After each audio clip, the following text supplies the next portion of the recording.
Okay, this is a quick review of the Battlestar Galactica Shipyards book from Hero Collector. It is a very nice book, very much worth the money. I do just have a few minor quibbles, mostly from a nerd standpoint. It's dedicated to Gary Hutzel, who passed away in 2016. He was the lead VFX supervisor for Battlestar. You can see a list of the ships that it has in it. And notably, it does not have all Battlestar ships, which we'll come back to that later. It does have some great renders, new ones, and I believe this one's by James Hibbert. That is the Demeter from Blood and Chrome, First Cylon War Raider, subtly reworked Astral Queen, the Blood and Chrome military-style transports based off the Kimba Theracida design. And then barely visible over here is Alert or Hornet. Can't tell which one. I think that's Hornet. I forget which one has the wings. And then also the Blood and Chrome style Raptor, which, interestingly, many of which don't appear in the book itself. The Osiris and the Loki do, but not the First Cylon War Raptor or the other three of Hibbert's ships. So some great orthos, great production renders. This is the first orthos of the Osiris that have been publicly available as far as I know.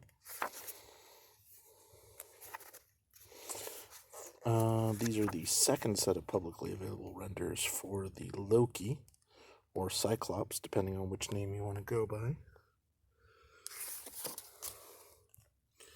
Should have it. Yeah, there you go. You can see it.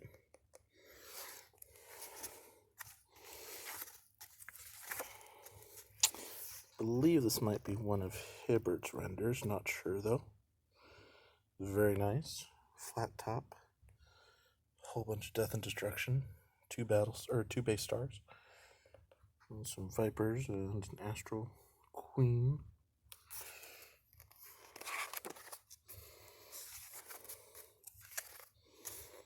Galactica Viper. We've all seen dozens of times at this point. No offense to them. They still stay beautiful. The Raptor, but not the Battle Raptor. The one with the big assault pods. The Blackbird is here, but not the Stealth Star, which is odd. Pegasus is here. I'm skipping through, so can't show you the whole book. Here's the Resurrection ship, which this is a very exciting set of renders to get.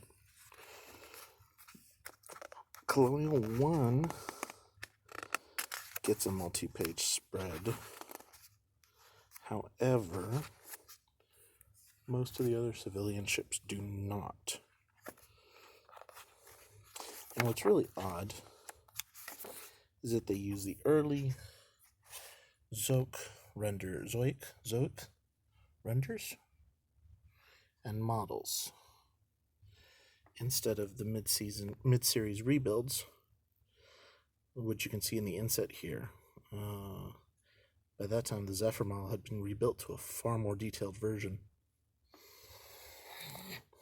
So I'm not sure if that was what the decision was there to omit the maybe the production history of some of the models. Colonial Movers, which looks really low res for some reason. Could just be the age of the model at this point. Demetrius. So this is not the Geminon Traveler. This is either Kimba or Theracida. Geminon Traveler is actually teal. and has no struts on the engines.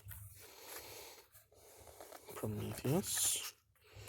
They only include one of the passenger liners, which is kind of annoying. Well, I mean, with the inset, we get Olympic carrier too, but there's so many schemes to see. It's really great designs. They do confirm Cryon was one of the other ships, so we get a couple name confirmations. The mining ships, which were also called livery ships in the original series. This is a new render. First look at the Rising Stars medical scheme from the plan. Here is an odd one. We have Scylla from the Pegasus fleet instead of the Cybele, which is her sister ship from the Galactica fleet. Not sure what the decision there was. Both of the colonial shuttles. They're adorable. Refinery ships, Darumozu, Hitekan.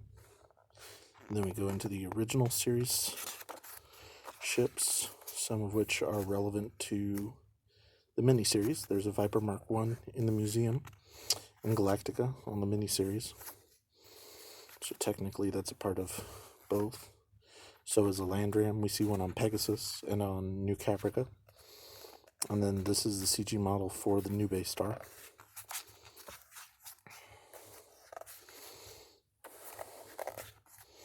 And we get some comparison shots of the Vipers, the two Battlestars,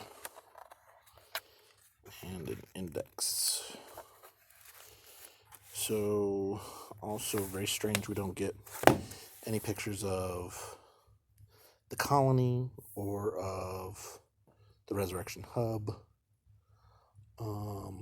Ragnar Anchorage, a couple others.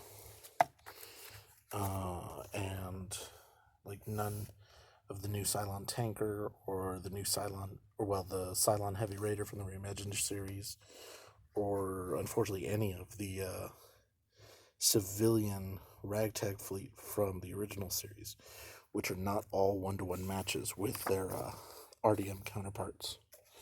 However, don't let that discourage you from buying the book. It is stuffed full of great information, great renders, great behind-the-scenes info. Well, actually, I haven't sat down and read it end to end, so I'm not sure if there is a whole lot of behind-the-scenes acknowledgments in here. Most of it's written in an in-universe manner. But, all the same, a lot of great information, a lot of great renders. Hopefully, Hero Collector can come out with a volume 2 of this for the, by my count, 66 ships that are not included in this one. So, we'll see.